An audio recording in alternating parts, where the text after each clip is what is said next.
হবে, পক্ষান্তরে যে প্রস্তুতি নেয় নাই সেই পরীক্ষার মধ্যে ফেল হবে। কথা বলেন ঠিক কিনা? ভাই আমার, বন্ধুরা আমার, হাসরের মধ্যে হিসাবের জন্য দৌড়াইতে শুরু করবি।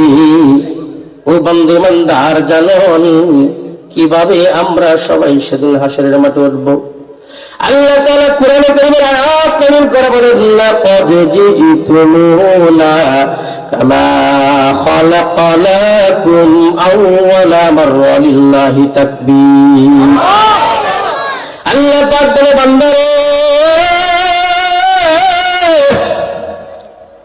এই বান্দারের দল শুন, বন্ধ ভালো করে শুন।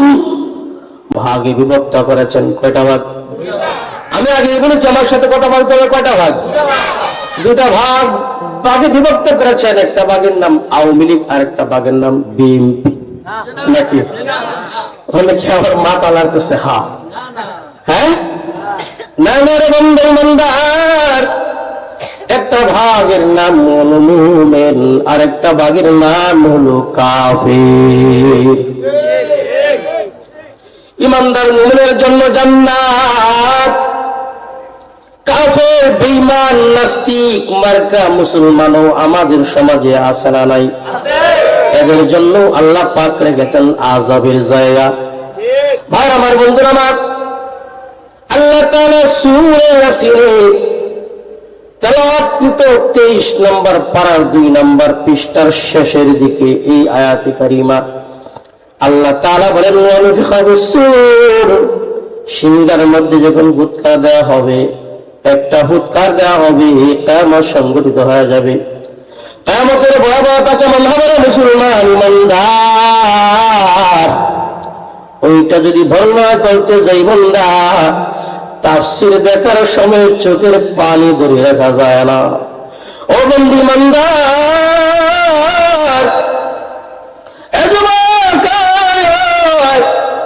এর মুরব্বী বাবা ইমানদারের দল, বাড়ির মধ্যে বন্ধু থাকিস না রে বাবা।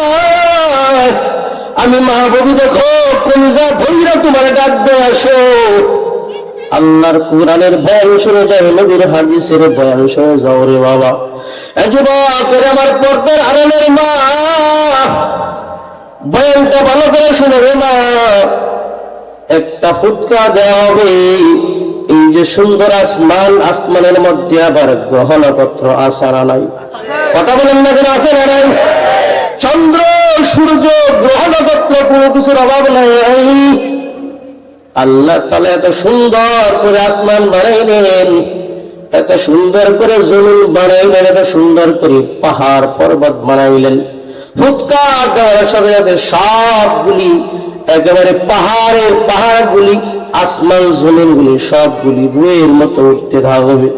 ও বন্ধু ইমানদার, একটা পর্যায়ে দ্বিতীয় ফুৎকার যখন দেওয়া হবে, আল্লাহ তাআলা বলেন ওই ফুৎকারের সময় সাথে সাথে মাটির নিচ থেকে, কবরের নিচ থেকে সমস্ত মানুষগুলি উপরের দিকে উঠতে থাকবে। আল্লাহু আকবার বলেন। আর জোরে বলে রাখেন আল্লাহু আকবার। সমস্ত মানুষগুলি কবর থেকে উঠতে শুরু করবে। কাফেরের দলেরা, বেঈমানের দলেরা বলবে, হায় হায়, কি হলো আজকে আমাদেরকে কবর জগৎ থেকে কে জাগাইলো?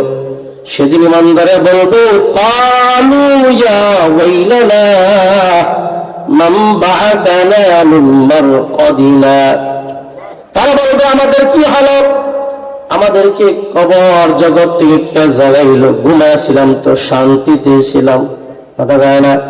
ওই বান্দা, মানুষটা সারাদিন পরিশ্রম করার পরে সে যখন ঘুমিয়ে যায়, কাছা ঘুম থেকে ডাক দিলেই মেজাজটা খারাপ হয়ে যায়। কথা কয় না? ঠিক না? মেজাজ খুব খারাপ হয়ে যায়। হ্যাঁ, আমার ডাক দিলি। কাফেরের দলের, বেঈমানের দলের মেজাজটা খারাপ হয়ে যাবে। ইমানদারেরা বলবে, ও বান্দা, না না, আর ঘুমাইয়া থাকার মতো সময় নাই। দুনিয়ার জমিনে বড় বাহাদুরি করছিলা। উলামায়ে কেরামেরা কোরআন দিয়ে, নবীর হাদিস দিয়ে বয়ান করে আমাদেরকে, তোমাদেরকে বুঝাইছিল দুনিয়ার জমিন কিন্তু চিরস্থায়ী না, একদিন মারা যেতে হবে। আর কবর জগৎ থেকে উঠতে অভিশাপ দেওয়ার জন্য তোমরা তো বিশ্বাস করো নাই। ও বন্দী মান্দার, আমাদের সমাজে কিছু মোষ মার্কা, মোষওয়ালা হিন্দু মার্কা, খ্রিস্টান মার্কা মুসলমান আছে।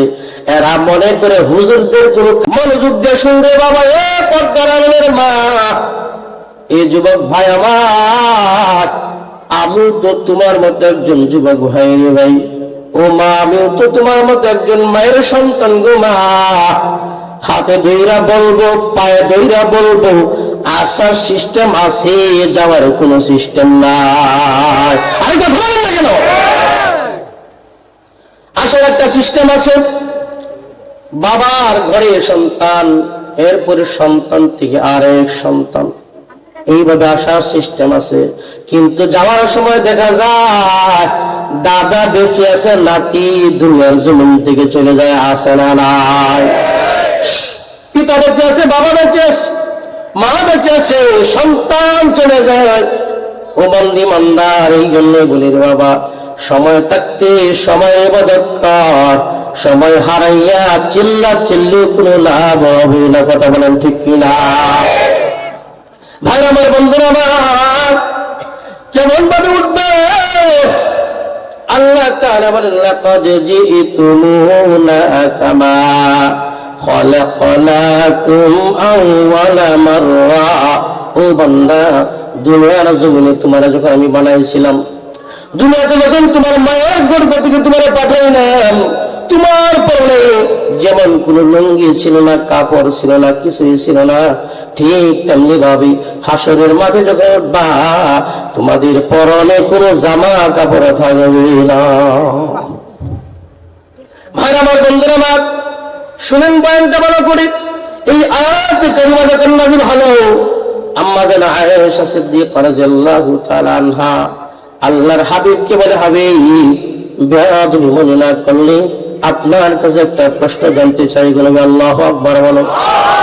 আগে বলে বাবা আল্লাহু আকবার। আল্লাহর হাবিব বলেন, আয়েশা বলো তুমি কি বলতে চাও? আম্মা জানা আয়েশা সিদ্দিকা বলেন, নবী আমার, আপনার কাছে জানতে চাই, এই যে আয়াতে কারিমা আল্লাহ তাআলা নাযিল করে আপনারা জানা দিয়েছে, আপনার কাছে প্রশ্ন, নারী পুরুষেরাও কি একসাথে উঠবে? বলে হ্যাঁ, একসাথে উঠবে। নবী আমার, আপনার কাছে আরেকটি প্রশ্ন। বলে কি? বলো।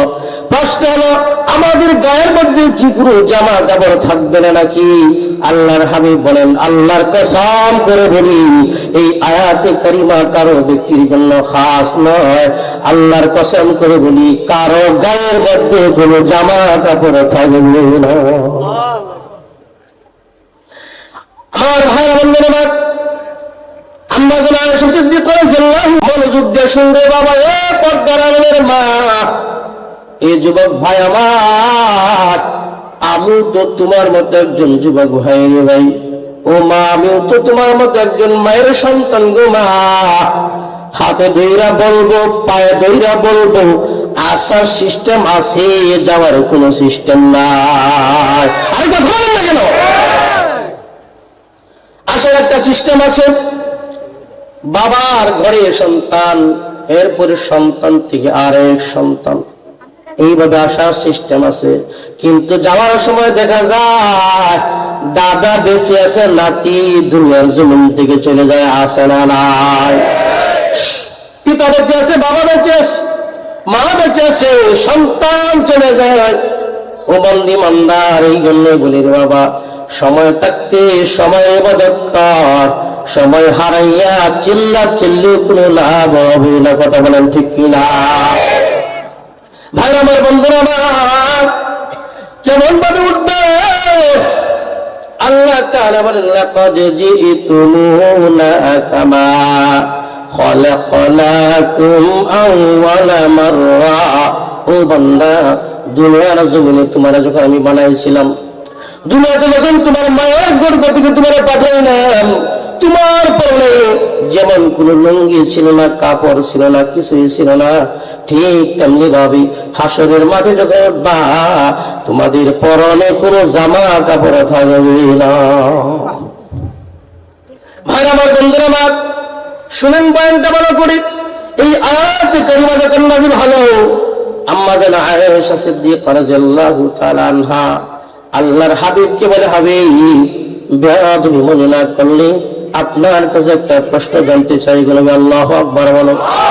আগে বলে বাবা আল্লাহু আকবার। আল্লাহর হাবিব বলেন, আয়েশা বলো তুমি কি বলতে চাও? আম্মা জান আয়েশা সিদ্দিকা বলেন, নবী আমার আপনার কাছে জানতে চাই, এই যে আয়াতে কারিমা আল্লাহ তাআলা নাযিল করে আপনারা জানায় দিয়েছেন, আপনার কাছে প্রশ্ন, নারী পুরুষেরাও কি একসাথে উঠবেন? বলে হ্যাঁ একসাথে উঠবে। ওগো নবী আমার আপনার কাছে আরেকটি প্রশ্ন। বলে কি বলো? প্রশ্ন হলো আমাদের গায়ের মধ্যে কি কোনো জামা কাপড় থাকবে না নাকি? আল্লাহর হাবিব বলেন, আল্লাহর কসম করে বলি এই আয়াতে কারিমা কারো ব্যক্তির জন্য খাস নয়। আল্লাহর কসম করে বলি কারো গায়ের মধ্যে কোনো জামা কাপড় থাকবে না।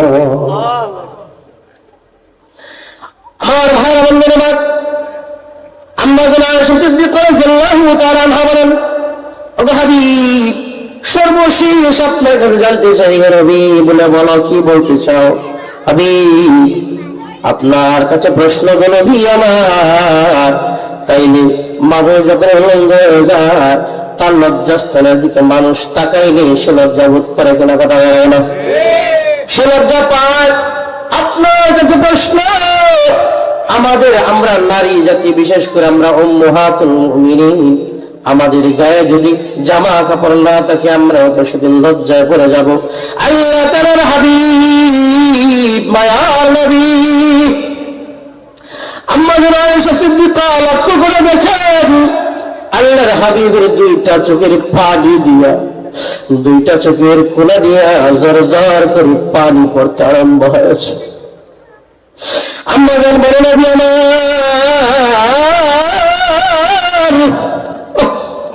ও নবী আপনার চোখে কেন পানি? আম্মা জান আয়েশা সিদ্দিকার জবাবে আল্লাহর হাবিব বলেন, আয়েশা জননী হাসরের ময়দানে মানুষ লজ্জাস্থানের দিকে তাকাবে তো দূরের কথা, সে সাহসটুকু পাবে না। কারণ হলো আয়েশা জননী কিয়ামতের দিন, হাসরের দিন মানুষে কেমন অবস্থায় আল্লাহর কাছে উঠবে? আয়েশা অর্ধ হাত ভরে সূর্যটা এসে যাবে, একটা না দুটা না তেরোটা সূর্যের আয়েশা,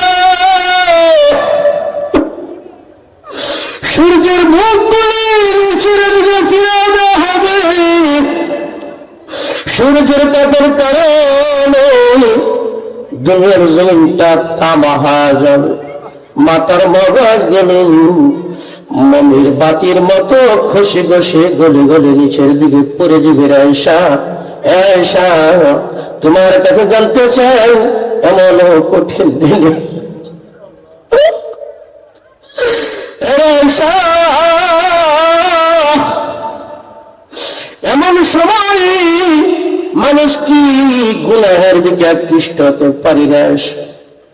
আমার বন্ধুরা আমার, এই জন্য বলি বাবা, ওই হাসরের মাঠে যদি নাজাত পেতে চাও আল্লাহর ঘর মসজিদের মধ্যে সাজদা দিয়া আল্লাহর সাথে সম্পর্ক করে নাও।